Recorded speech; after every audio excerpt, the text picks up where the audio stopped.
Society is addicted to playing the victim. If only my boss wasn't such a controlling idiot. If only I hadn't been born so poor. If only I lived in a better place. If only I hadn't inherited such a temper from my dad. If only my kids weren't so rebellious. If only the other department didn't mess up others all the time. If only we weren't in such a decline in the industry. If only our people weren't so lazy and without drive. If only my wife was more understanding. If only. Blaming everyone and everything else for our problems and challenges may be the norm and may provide temporary relief from the pain, but also chains us to this very problem. Show me someone who is humble enough to accept and take responsibility for his or her circumstances, and courageous enough to take whatever initiative is necessary to creatively work his or her way through or around these challenges, and I will show you the supreme power of choices.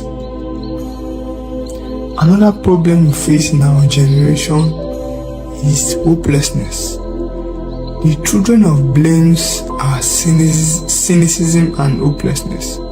When we succumb to believing that we are victims of our own circumstances and yield to the plight of determinism, we lose hope, we lose drive, and we settle into resignation and stagnation.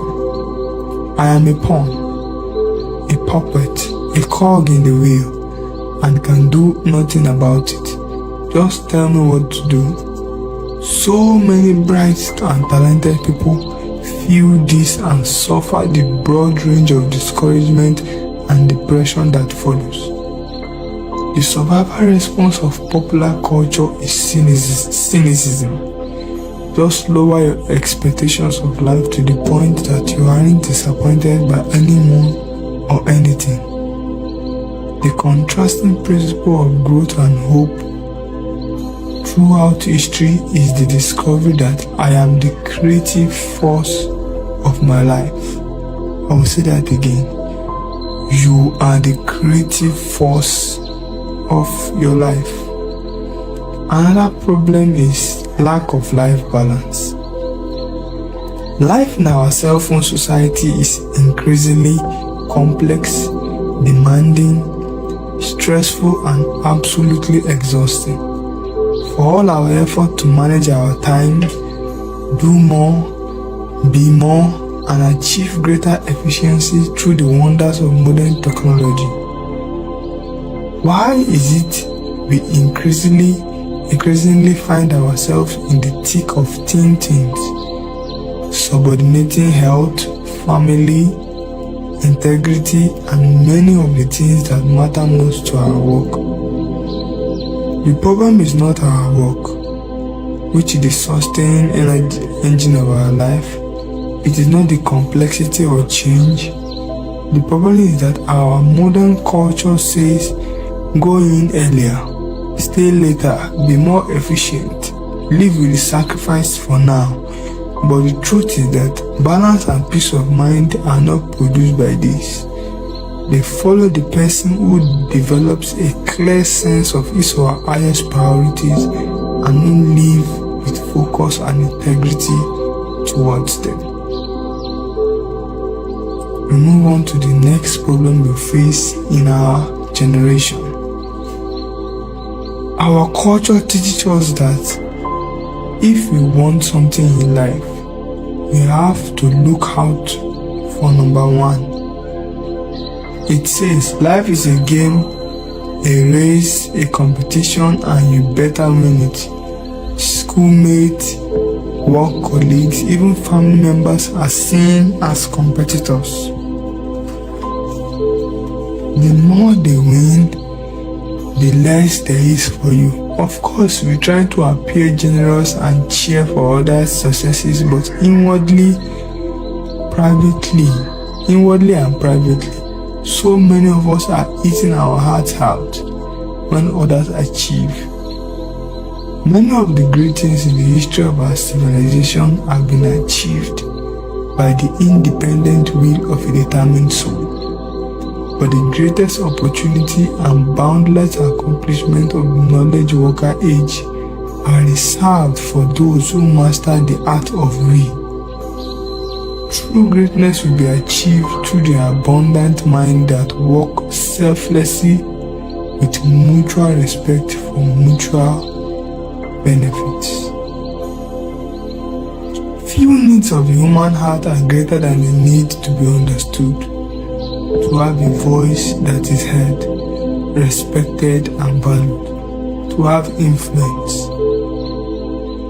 Most believe that the key to influence is communication, getting your point across clearly and speaking persuasively. In fact, if you think about it, don't you find that while others are speaking to you, instead of really listening to understand, you are often busy preparing your response? The real beginning of influence comes as others sense you are being influenced by them, when they feel understood by you, that you have listened deeply and sincerely, and that you are open. But most people are too vulnerable emotionally to listen deeply, to suspend their agenda too long enough to focus on understanding before they communicate their own ideas. Our culture cries out for, even demands understanding and influence. However, the principle of influence is governed by mutual understanding, born of the commitment of at least one person to deep listening first. Another problem we have in this generation is conflict and differences. People share so much in common, yet are so magnificently different. They think differently, they have different and sometimes competing values, motivations and objectives. Conflict naturally arises out of these differences. Society competitive approach to resolving the conflict and differences tend to center them on winning as much as you can. Though much good has come from the skillful art of compromise, where both sides give on their positions until an acceptable middle point is reached. Neither side end up truly pleased. What a waste to have differences drive people to the lowest common denominator between them. What a waste to fail to unleash the principle of creative cooperation in developing solutions to problems that are better than either party original notion.